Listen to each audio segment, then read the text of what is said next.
What's going on, people? Welcome to United View. Good afternoon. Happy afternoon to you lot, wherever you are around the world. Welcome to your latest Manchester United transfer update show. We've got a lot to get into, man. Raphael Varane's reveal video, his interview as well. I want to talk about that. I thought that was really good.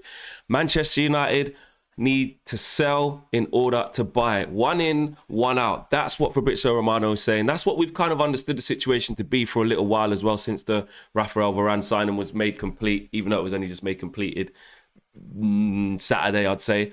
But there's a lot to get into. Reports on PSG and Paul Pogba as well, with them not giving up and wanting to offer him a €600 a week contract ready for the 2022-23 season next year. We're going to talk a little bit about that, as well as Jesse Lingard as well. Also, I just want to say, it's nice to be with you guys, actually. I know it's going to sound a bit weird, but I haven't really had any alone time with you lot, just chilling. Just me and you guys. We've had a full-on schedule. KG's been smashing it. Owen's been smashing it. DJ's been smashing it. We've had the first game of the season as well, and all the fans have had their say. So I'm actually looking forward to this show to kind of just have some alone time, you know what I'm saying? Just us, just me and you lot at home.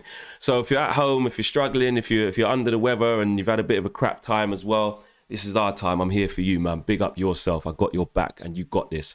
Okay, let's get into it. Fabrizio Romano was quoted today from quite a few outlets as well. He was over there on United Stand as well. Done a really good interview over there, and he's got some more quotes as well, which is a bit more recent on CBS Sports. And basically, the last thing he said on CBS Sports was Paul Pogba won't be returning to Italy or France. Man United have been negotiating for months with Raiola to renew Pogba's contract. There is no agreement, but United remain ready to retain Paul Pogba for this season. No, there's no surprises there. And the other thing that he said earlier on was that Man United need to sell in order to buy. So depending if we get Diogo Dallo out of the club, then potentially that could open up the door for Kieran Trippier. The same with a midfielder in terms of if Jesse Lingard's going to leave. West Ham have really reignited their interest in him. So there's a lot going on in terms of, we know we need to get rid of players before we bring some in. That's just where we're at. It's just the fact of where we're at. And Ollie even said as well on Saturday after that great win against Leeds, he said it will be a bonus. So that shows me that as it stands with the squad as it is, without Andreas leaving, without Brandon Williams leaving, without Diogo Dallo leaving, without Jesse Lingard leaving, and these are all players that could potentially leave, don't get me wrong, but as it stands, Ollie is saying if those players don't move, that we're not really going to do anything. It's a bonus, but you can't rule it out. And when he says you can't rule it out, I take that as, you know what? You have to wait and see if people move, and then we see what we can do. There's a couple of weeks left of the transfer window, and it's getting really, really tight. I'll speak about the Pogba thing in a minute. I want to speak more about the one in, one out situation. We've had a good transfer window so far. Of course, we all want that central defensive midfielder, and we all probably want a backup right back. Well, not all. I don't want to put words in people's mouth. But a lot of people have. A lot of people have said that they want that backup right back. I do. Whether it's Dallo or whether it's Trippier, I'm not really fussed. I'm not. When I realised that Trips was going to cost so much money, I was saying, well, we've got Dallo there, we should maybe keep him. As much as I think Trippier would be an upgrade and in that over Dallo, I definitely think that. But Wan-Bissaka is going to be the starting right back. But like I said, if Trippier comes, he'll play a lot more than people think. I think Solskjaer really likes him. I think he's a Solskjaer type of player, but it's not fitting in with the money, and I understand that. You look at our midfield. We are, although it's not the type of players that we want, because we want some gone, we're stacked in that area, guys. Matic, Van der Beek, Paul Pogba, even though he's playing on the left, Bruno Fernandes, McTominay, Fred, Jesse Lingard, Andreas Pereira. That's 8. Now, don't get me wrong, I'm not saying that Andreas Pereira is in the plans, because obviously he's not, but he's still a player there who's occupying a space in that position. If you really want to get techie with it, add Matter into that as well. That's 7 players. Or was that 8? I forgot. I've even lost count myself. It's a hell of a lot. Do you know what I'm saying? That's what we do know. It's a hell of a lot. Someone's got to move. It's that simple. How can we have 8 players in central midfield positions / attacking midfield positions, although only one of them is a straight defensive midfielder, which is Matic. But how can we have 8 players in that position, or that area of the pitch, and try to bring in a 10th or a 9th? Sorry, bad maths. You know, It's not going to happen. It's just not going to happen, and something has to give. The Jesse Lingard one's a really interesting one because we're starting to see a few rumours now come out, a little bit of news, a little bit of momentum with the story that West Ham, which they've made no secret of wanting Jesse Lingard. They've said they want him, but that's starting to pick up pace a little bit. Is Jesse going to say, do you know what? I'm going to change my mind. I do want to leave the club. You know, I know that Ollie wants to play it safe. He's expecting a lot of players. No, I say expecting. You have to be aware and understand that COVID is going to play a part this year. There's going to be players, dropping like flies at certain points, having to isolate. And we got a lot of games, and I think he wants to probably keep Jesse Lingard for that reason and let, say, Andreas go. But I think if the right bid comes in for Jesse Lingard, and on top of that, this is the most important thing, on top of this, if Jesse Lingard says I want to leave and says, you know what, actually I've rethought about it, or this was my decision all along, I want to go and play football, then they won't stand in his way. So but Ollie's happy either way. That's the thing that we have to realise here. Ollie is happy either way. If Jesse wants to stay and make up the numbers, it gives Ollie that security blanket of if McTominay or Fred get injured, if Bruno's injured, or if someone on the right-hand side is injured, I can rely on Jesse here and there. That's how he's thinking. If someone on the left, if Martial's not quite there yet, Rashford's still not back yet, Sancho has to play on the right, then I can bring in Jesse on the left or something like that. It just gives Ollie, it gives him a backup plan. He's not going to start. Jesse Lingard's never going to start for Manchester United with this current squad. Of course not. But it gives him that option, and he likes Jesse, so he's not going to force him out. But if Jesse says, I want to leave the football club and go play, again, he likes Jesse and wants the best for Jesse. And if the right bid comes in, which they're going to look for, 25, 30 million, then he'll let him go. So I've always understood that's the fact that we need to sell to be able to buy, which is frustrating because obviously we're looking at it as fans and saying, we're back to the original situation of the Glazers, where's the money? We've managed to get Sancho for a cut price. We've managed to get Varane for a cut price. Why can't we just go and buy some players? Go and get the defensive mid. But I don't know, guys. It just doesn't work like that. It's just not as easy as that. Finance just doesn't work like that. It just isn't FIFA. Like, we've got players still on the books who are occupying a lot of money. Andreas Pereira's wages and the transfer fee is sitting there. Jesse Lingard, best part of 100 grand a week, and the transfer fee sitting there. Excuse me. It's still, these are things that are eating out the budget. They really are. And look, people can say, but we kept Mata, we kept Matic, and those are things that are contributing to the budget being full as well. Do you know what I'm saying? So yeah, you can look at those things as negatives, which I suppose some of them are, because they're stopping us getting what we really want, as well as an asset in Donny van de Beek. Now look, he didn't start the first game and didn't get off the bench, and we played very well without him. And it looks like it's gone back to the situation of Donny never going to get a game again. Can't even get any minutes again. But he's still an asset that they've invested into, that they feel they can use in the central midfield area or defensive midfield area or in a two-man pivot, because that's where Donny's been playing. A lot of the time, any time he's managed to get some minutes, that's where he's been at. So we have to look at that. They see that as an asset. And it is an asset because they spent money on him. Do you know what? I just got to big up everyone in the comments first. Noda Lee says, Flex, it's nice having you back. You should do some online session or something like that for the fans to voice their own opinions as well. Just a recommendation. Great show, mate. Enjoying it, and big up. Appreciate that. Thank you. United needs to buy get one free for Jesse to West Ham. Buy Jesse and get Jones free. Jadon Sancho. Rice was class yesterday, says Dad Sweets. He was. So was McTominay against Leeds.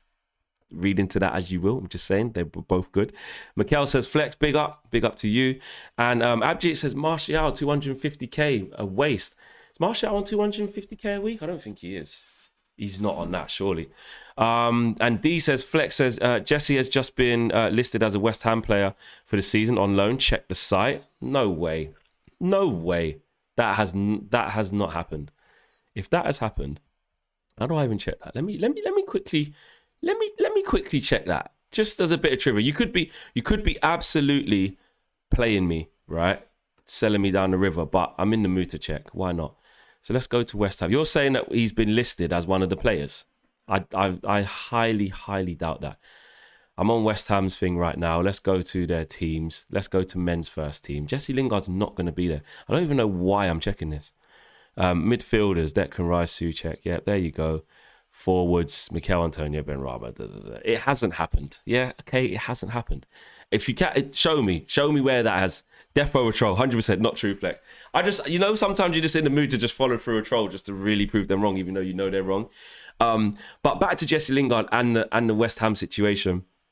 I don't know which way it's going to go. I really don't. There was at the beginning of the transfer window, I thought Jesse's definitely going to go. He went to West Ham. He killed it. He got like 7-8 goals in a few months' time. They loved him. He loved it there. And he got what he wanted and got minutes. And nearly got into the England squad as a result. I thought it was a done deal. I honestly did. And then he came back into pre-season. You're hearing rumours about how much the fee's going to cost, and West Ham thought it was too high. Then it went quiet. Then you're hearing that Ollie's happy to keep him. And then you get the confirmation that he expects him to be here next season. So then you're in the camp of he's going to stay. And then now we're seeing it reignited again with a couple of weeks left. And also the way that we've started with Jesse, obviously he's got COVID and he's not in the squad right now. But let's face it, guys, man. It's deep, but I'm just being honest. He's not going to be anywhere near that team. He's not. Is he even consistently going to be on the bench? I'll probably say be consistently in the squad, but he's not going to be anywhere near the pitch, I don't think. Carabao Cup, FA Cup, little bit of rotation potentially, and again until Rashford gets back. But when everyone's fit, Sancho top drawer going to play. Ahmad probably going to go out on loan. I saw Sheffield United wanted him. We'll watch that space, but there's another player there. Mason Greenwood between up front and on the right. Where else can Jesse play? On the left, Marcus Rashford, Martial, Sancho as well, kind of thing. Number 10. Okay, cool. Bruno is the only out-and-out number 10 that we play. In that, instead of Bruno, if he needs a rest, you could play Matt, you could play Jesse.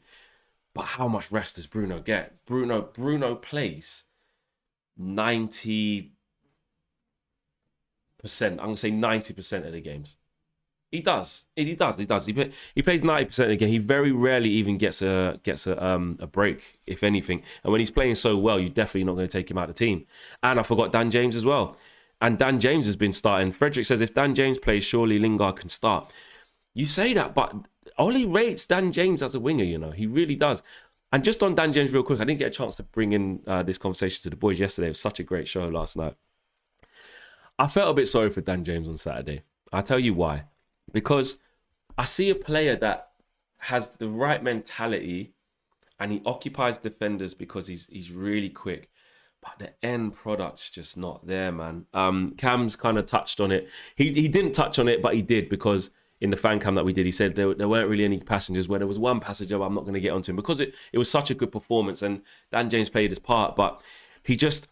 I said to the guy who's sitting next to me, because we were kind of just raising our eyebrows and kind of just on the same wavelength with it. He gets into fantastic positions because he actually has very good understanding of positioning. I think he knows where to be, and I think that he uses his pace well, and he gets on the front foot, and he gets into good positions because he's a willing worker and he understands his position. It's just the quality. The quality's not there. The final cross, the final decision with the shot, the final decision with the cross. It's just not there. It's just not there. And that's just there. Robert says it there. Poor kid. He gets too much hate. The kid. What does it say is that he's a good squad member to have. And I think I agree more with that. Bringing on Dan James in the last 15, 20 minutes is okay. And even in certain games, he's all right to start. But as our team is progressing, and I just looked at Jadon Sancho. Sorry, I looked at Dan James on the right hand side on Saturday. I looked at Paul Pogba killing it on the left. I looked at Mason Greenwood killing it on the right. And I just looked at Dan James. I was just like, this is where, if Sancho was in them positions that Dan James got himself into, which I'm sure Sancho will, that little sprinkle of stardust will be there. But it ain't Dan James's fault. He's a £15 million player from Swansea, who I think played way too much minutes for us in his first season. And even Solskjaer admitted that. That's just what happened because we didn't get the other player in Jadon Sancho to back him up after his first season. We didn't do it. So, he had to play a hell of a lot of games, and I just think it's beyond him. Super chat here from Janoy says, what do you guys say about Fred's performance? I think he was excellent. Without the goal, Was Fred good enough? Be honest. And I would like Sal to replace Fred. Opponents can just run or dribble past him just like that. I did see that a couple of times. I do think he had a good game against Leeds. Not as good as McTominay, and I get that. If you take away the goal, there were times when I just think you saw what Fred does and what Fred can give you and what he can't give you, which is really easy to understand because we watch him every week. On the ball, sometimes he lacks. At times, yeah, people can get past him, but mostly, I'd say mostly on quite a consistent basis, Fred is quite sound in pestering people, being a little pest that just won't go away and winning the ball back, and bringing good energy. He's good at that on a consistent level, but just on the ball, like you said, someone like Sal Niguez there, probably would be better than Fred in that position because he's better on the ball than him. So look, I think Fred is always going to be what Fred is, isn't it? He's going to be limited, but he's going to give you bags of energy, and him and McTominay complement each other because each one does what the other one can't do. But we need one player to do what they both can do. Do you see what I'm saying? And that's the annoying thing. Everything McTominay lacks in, Fred can give, and vice versa. Anything Fred can't give, McTominay has in stature, in shooting, in distribution. And even he's not that perfect. So they complement each other as a two. But we need to move on, and I think we need to get one person to do that job. Simran says, the fans, pundits, broadcasters, we can all see it. How can Ollie and the club not see that we need a CDM? I think Ollie does know we need a CDM. I just think that he's... I just think there's clearly restraints on him in terms of he can't have the money or the freedom to get that player. I think he knows he needs it, and I think if it comes up where we can get one because someone leaves, a Jesse or an Andreas, then I don't see why not. And let's face it, guys. Let's back to 1 in, 1 out. Andreas surely is going to leave. Surely, I can't see a scenario where he stays. He's got to get us at least 15 to 20 million. He has to. I heard they want 25 for him, which is probably a bit much, but with the Man United tax, you can try a thing. But I think he's I think if he leaves, then we've got a great chance. And then the Jesse Lingard thing is up for debate as well because I just don't think he's going to play, and we'll see how that plays out. Mike Hill says, "What did you make of Souness's comments? Shocking." Well, we'll move on to Paul Pogba now. Actually, first of all, just real quick on that. It's Graham Souness, isn't it? Like you can clearly see he has an issue with the player. Like he does. It is like there's no point dressing it up. Like, and the way that they try to quickly shush Micah Richards as if to say like, oh, don't go into it. It's bullshit. It is. I call it out for what it is. Graham Souness done a full 180 or full 360. He had his 180, should I say. Wasn't really good at maths. He done a full 180, put his back to it, as if to say, oh, Pogba again. Like, oh, whatever. And to say like you expect that from Paul Pogba, like it's just a way of tarnishing the guy because he clearly has an issue with him. And then what Michael Richards said was spot on about the Harry Kane thing. I've said my piece on it already. I don't even want to spend too much time on it because it's so jarring when you see this level of like bias and discrimination and stuff like that against certain players, and when you see it on social media with people. One of my people's, like, someone made a crappy comment on an Instagram post as a female, and people do it. When you see these things, you get tired. I get tired of it when it's racism because that's how it affects me. I'm sure people who suffer from homophobia, they feel that. People, women who feel that, getting discriminated against all the time. People who have disabilities. It is so tiring seeing the same thing happen, whether it's overt or whether it's covert. And that's what we're seeing. We're seeing things happen so covertly and nothing getting done about it that it's a joke. So I stand with anyone who's going through any form of discrimination. But back to what I was saying with the Paul Pogba situation is that it's boring. Harry Kane, right? Literally, as it's been put to Gary Neville, there's like Michael Richards was saying, he's saying you're calling him a saint. The guy ain't turned up. Now listen, what I won't do is just be on Pogba's side for absolutely everything with my rose-tinted glasses on. Pogba did say he wanted to try something new. That's fact. I was there in China when he said it. He's He said, I want to try something new. I like something would be good for me. Was that the best thing to say at the time? No. But he's never, regardless of what's going on, regardless of his agent saying this and him not shutting it down or whatever, he's never not turned up to work, bro. So I don't want to hear it. Someone who don't turn up and is now consequently not even in their matchday squad and their team had to beat flipping Manchester City without him, that's a different ball game. That needs to get called out for what it is, which is unprofessional. It's that simple. Just keep the same energy. Sunshine says, firstly, hope you're in big up Najee, man, my guy. Firstly, hope you're in better health, man, which I am. You don't have to touch on it, but I'd love to know your thoughts regarding the racial bias in pundits, hashtag Pogba, which you just heard me say, Najee. So I just caught your super chat just now. And that's just where I stand on it. It's boring. It's lazy journalism. It's predictable. And it's racially biased. That's what it is. It's as simple as that. Another thing as well, I heard, I don't know if it was Gary Neville, so I don't want to quote and get it wrong, but one of the pundits was saying, oh, Pogba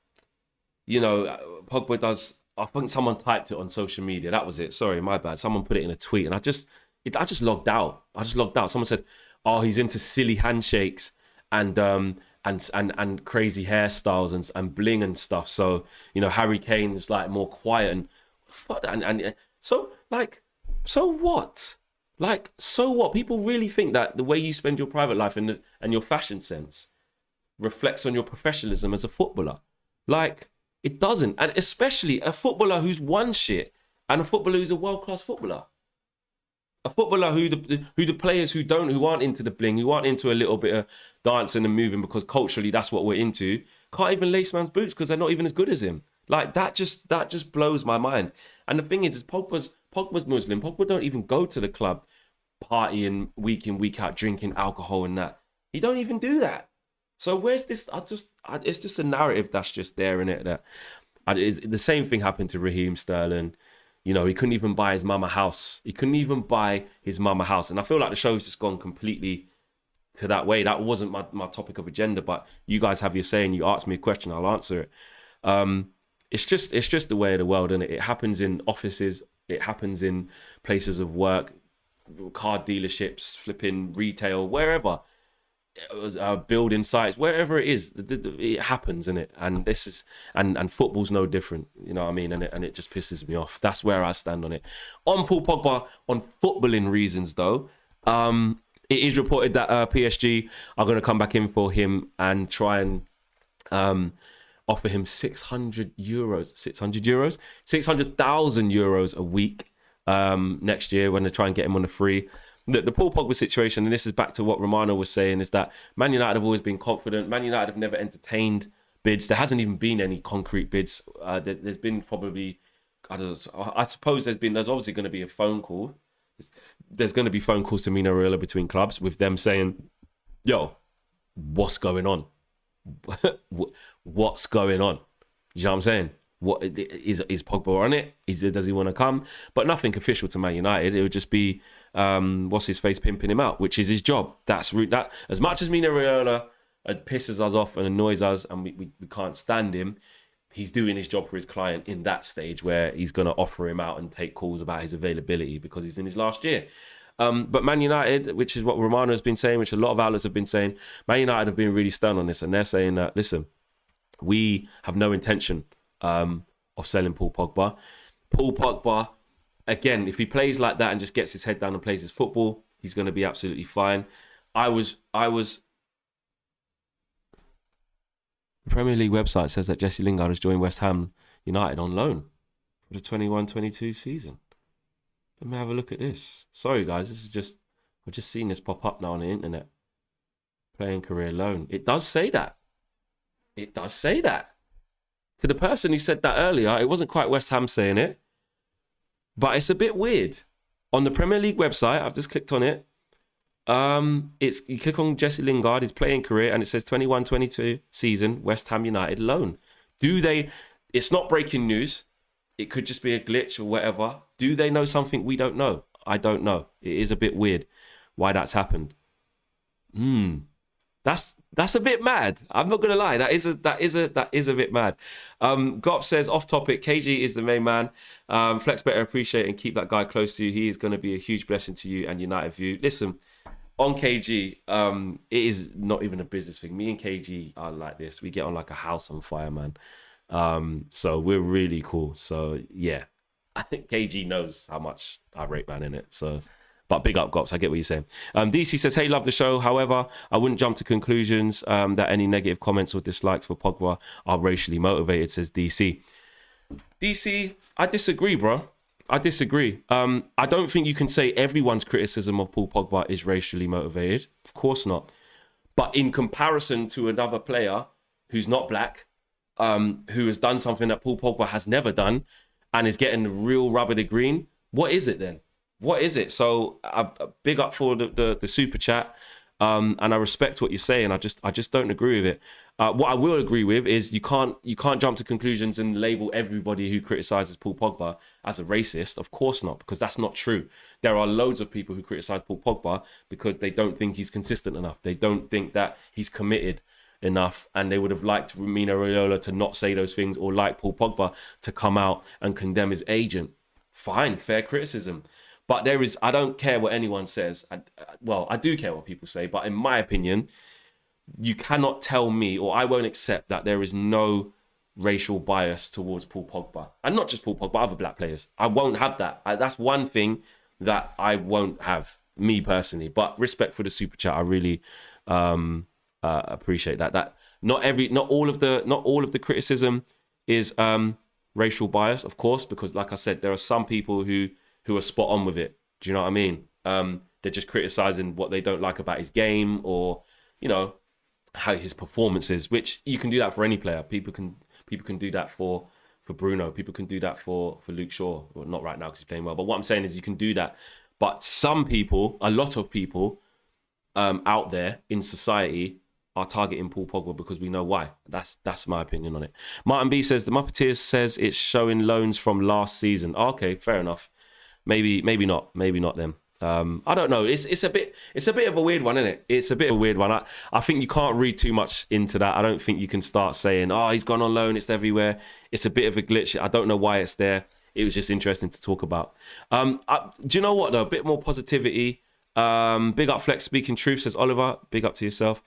And have you heard anything about Diallo and Sheffield United, says DB82. I did see a report today that's saying that Sheffield United are interested in Ahmad. Do I think that would be a good move for Ahmad Diallo? I think he's at the state. I think it's good for him to play wherever. I do think that. I think the easy thing to think is Sheffield United, that shit. Like, no disrespect to any Sheffield United fans in the Championship. But the Championship can really give a player great experience. It can make them ready. It can improve them. It can make them stronger. So I definitely wouldn't diss the Championship. It's a very difficult league. It's a very competitive league. It's a very demanding league. And it's really good for the development of players. And a lot of our big players, and this is where the smaller clubs do not get the recognition. A lot of our big players that we see today, even Jadon Sancho being one of them, Saka being another, even Harry Kane, countless loan moves. What's his face? Dele Alli. He started off at MK Dons, Jesse Lingard, countless loan moves. A lot of those smaller clubs help these big players now to kind of, find their feet and develop into the players you see now. So I would never diss it. Rather Palace than Sheffield, says Gops. Yeah, I think so. I think Ahmad's good enough to play in the Premier League. I don't think playing week in, week out in the Championship would destroy Ahmad. I think it would be Vardy is another one, exactly. I think it would be good for him to just play anywhere, week in, week out. Or as much as I want him to feature for us, I just can't see it happening. Especially when Rashford's back, it's never going to happen. And not enough to get that development for him. So I just want the best for him because the development for him, because I think he's really good. I think he's got a lot of potential. He looks good. And Ahmad should play in the Premier League, says Alex. Yeah, look, Crystal Palace is going to be a tough ask, but I think a lot of young players there. Patrick Vieira, new project. He's going to get patience there. I think Crystal Palace would be a better move for him. So, yeah, I agree. Ahmad to us would be good for both parties, says Eagle Eyed Football. Yeah, big Crystal Palace fan. So, yeah, I agree. Ahmad to Crystal Palace, I'm all here for that. On to Varane. I don't know if you guys have watched it yet. But he had a 10-minute interview, kind of sitting down with the in-house Man United media crew, and it was a breath of fresh air. One thing I will say, which I got not hold my hands up, but I think the joke has to be over. Obviously, I'm giving it the whole. He's gonna say, "Hey, Harry Maguire can't speak French and stuff." His English is pretty good. His English is pretty good. And what I will say as well, though, is the willingness. What I really loved about his interview, though, is he's such a humble person. He's, and this goes to show about the types of people that Ollie is trying to bring into the football club. He always says it in any interview or when he unveils a player. He says they're a top professional, but more importantly, they're a great person. And when you're trying to build a cohesive unit, when you're trying to build a harmonious dressing room, when you're trying to build a workforce that can knit together, you need to kind of bring in like-minded characters. Someone can have all the bags of ability in the world, and we as fans can say, I don't care what he's like, excuse me, as a person, just get him in because he's amazing. But it needs to work with your group. You need to think of the group dynamic. And I think we've done that spot on with Raphael Varane, and we're very, very lucky to have a player like that. I liked when he said, the interviewer asked him, what's your English like? And highlighted the fact that he learnt Spanish as soon as he went there from France when he was young. And he said it's important for him he said his English is okay, but it's difficult for him to do the interview in England, which was, that takes not just courage, but it takes, that shows a real kind of intentful person, a great person to say, I'm in England, I need to communicate with the fans, I need to communicate with my teammates, I'm at an English club, I need to learn the language. I think that's fantastic. He's done it once by learning Spanish, and clearly although he knows a bit of English already, he's happy to do it. He could have easily taken the subtitle route in that situation so that he wasn't misquoted because he wasn't that confident, so he come across right. But he said, nah, it's important for me to do this in English. I loved that. Then there was, I think, the 3 words to describe him, and I think it was hardworking, respectful. I can't remember the last one, but it was just brilliant. It was such a good interview. And what it does is just give us an insight into the player. And when he said his family's come with him, he's ready for this task. He speaks about playing against Rio and Vidic and the other legends at our club. He gets it. And that's the sort of person I want around my football club, our football club. Ambitious was the other one. There you go. Ambitious. Thanks for reminding me of that. Was the third one. And it just shows you that there in the dressing room, he spoke about his relationship with Paul Pogba as well. And he spoke about how Paul Pogba motivates the dressing room, how Paul Pogba is a leader, and how, he's kind of connected to him. There's little pockets of relationships building, and you need that. Do you know what I mean? You got Bruno, Cavani, Fred, and now Bruno and Pogba are kind of doing that bromance thing. You got that little click going on. You got Mason, Rashi, Sancho, just say all the English guys. You've got David De Gea in with Mata as well as Bruno with the Spanish speaking. You've got Fred, you've got Cavani in one kind of little click as well. And again, the Spanish speaking players will come into that too.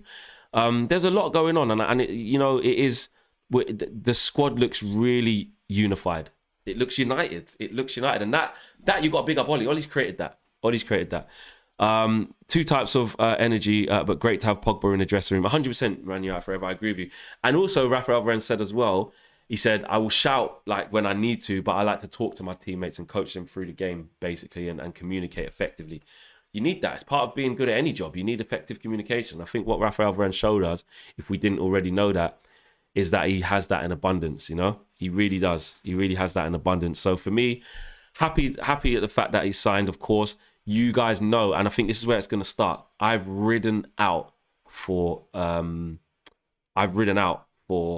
Raphael Varane since the jump. You lot know what he means to me. Do I even get Varane on the back of my shirt? I don't know. I don't normally get players on the back of my shirt. It's just something I don't really do, to be honest. But I just proper love the signing. I just proper love him. I don't know why. People can say flipping Netflix, get out his ass. You can say that. I don't know what it is. He's just my guy. I don't know why. I just think as well, and when the media started, a lot of the British media, when they started just chatting crap about him, saying he might not be this and he might not be that, etc., I was just like, have a day off. Oh, there's no pressure playing at Real Madrid. Oh yeah, he's been carried for 10 years. Like, I just didn't like it, and I just can't wait for him to prove them people wrong. Like I said many times before, I'm a reasonable guy, innit? If it goes to shit and he's not as good as I think he's going to be, I'll say it. I'll say, he didn't really have the impact I thought. But I don't believe that will happen. I think he's going to smash it to bits. I think he's going to be so, so good. And I'm looking forward to seeing him in action. Someone asked me earlier what my starting 11 would be for Southampton. So I'll give you my starting 11 real quick. I would go with David De Gea in goal, obviously. Back four, obviously, Wan-Bissaka. I would start Varane. He's going to have 5 days or whatever it is training the whole week, right through to Sunday. From now, I've seen pictures of him in training today. It's only Monday.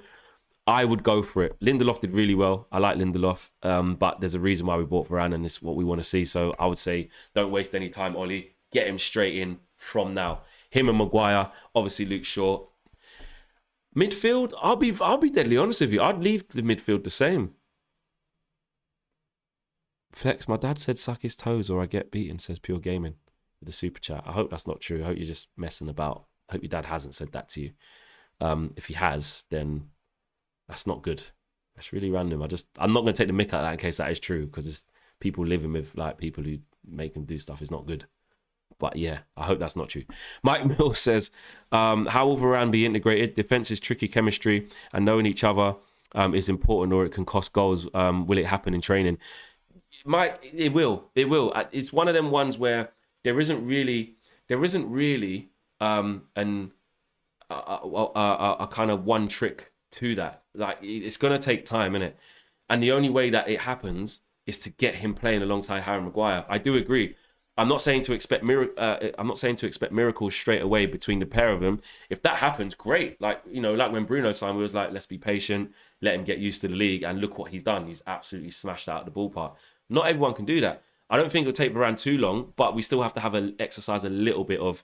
He has to get used to how Maguire plays. He has to get used to how Bissaka plays next to him. We need that, but yeah, training's important, and like I said, they've got a good 5-6 days to do that. Until Sunday, 6 days until Sunday, and that's including today because I've had training. But he's only gonna get the desired effect by playing, and at centre back you're not gonna make a defensive centre back change 70 minutes into a game to give him 20 minutes, or you're not gonna bring him on, start him, and then bring him off. Like, you have to just go for it, and he has to find his feet. In the Premier League, the only way he's going to do that is to get straight in there. And that's why I would go with him straight away, Mike. So, yeah, I see what you're saying there. And, yeah, like I said, back to the midfield, I'll keep it the same. I'll play McTominay, Fred, and Bruno again. I just think you win 5-1. Why change it? The only change I would make, again, and you got to just go for it as long as he's ready, but he's going to have a whole week under his belt of training, is Dan James for Jadon Sancho. I'll keep Paul Pogba on the left. Mason Greenwood down the middle again.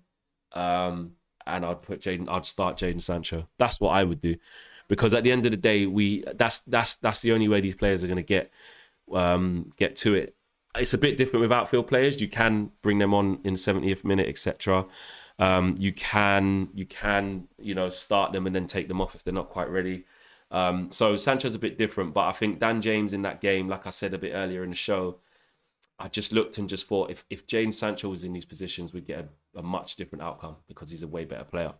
And I think Jadon should be ready to start, because that'll be 2 weeks worth of training and a 15-minute cameo against Leeds. So I would like to see him start. Edgero says, Flex, you saw how Pogba drifting from the left to the middle, creating opportunities. It should be Fred, Pogba and Bruno playing in midfield. Big up. Yeah, it can happen. One thing I will say, though, that Pogba does have to do this, is he needs to be careful when he's playing on the left in terms of his positioning defensively, because that goal that we conceded does actually come from Pogba being out of position. A lot of other people may not have looked at it because he played so well, and to be fair, on the day I didn't really talk about it because it was irrelevant. But it is a little bit. You just have to think of those things, because we want to be an elite team. We want to, and if Pogba's going to play there, he's got to be aware of that defensively. Free roam is something that I'm a bit in two minds about. To give him the freedom attacking wise is great, but you can't give someone a free roam defensively. You can't. Defensively, everybody needs to be on the same page. You can't just do what you want. And I'm not saying that Pogba deliberately did that. Of course not. He had a lapse of concentration, and he left a big gap there, and Luke Ayling ran into it. and Pogba was too far away to block anything, and then it was a great strike. But I think defensively we have to shore that up, no matter who's playing on the left. That's something that if Dan James was on the left, I hate to sound like Ricky here, but it's true. If Dan James was on the left, because he thinks as a winger first, and his shape and his organisation first, he wouldn't have been in that position where Pogba would have been. He would have been 15, 20 yards deeper and probably about 15, 20 yards not as far in field. Do you know what I mean?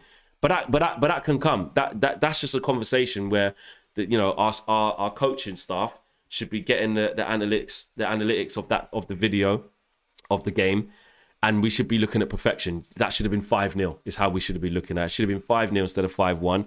It's not our job as fans to really keep moaning about little things like that, because we want to see results. But when you're working in the club to strive towards perfection to get us to win stuff, that's the type of scrutiny that we need, and that's an easy conversation for them to have. Paul, you were probably 10, 15 yards too far infield.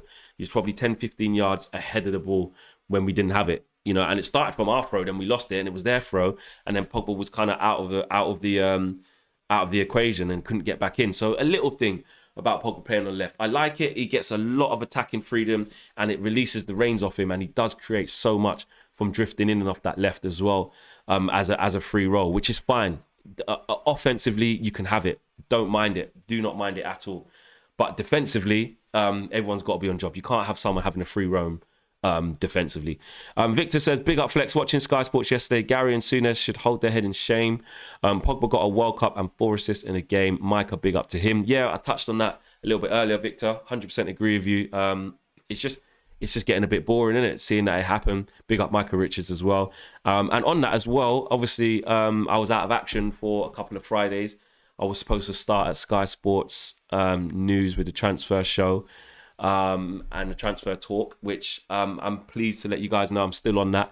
Now I'm fit and healthy again. I'm going to be back on there this Friday and the following Friday as well. So make sure you guys tune into Sky Sports as well to see your boy. Give me a little bit of support. Carry me over the line.